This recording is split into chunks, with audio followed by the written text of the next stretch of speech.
Welcome. If you want to manage app permissions in your Meizu 16th, for the first you have to go for the settings. Right now enter apps, tap on the app permissions, and right here we have to go for the permissions, and here we got the security, privacy, and I think that we can go for the location access.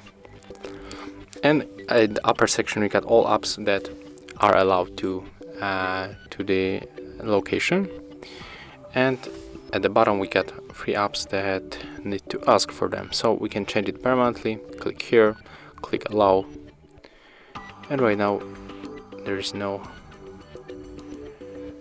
ask for the permission to location, and that's it. Thank you guys for watching. Leave thumbs ups, comments, and subscribe to our channel.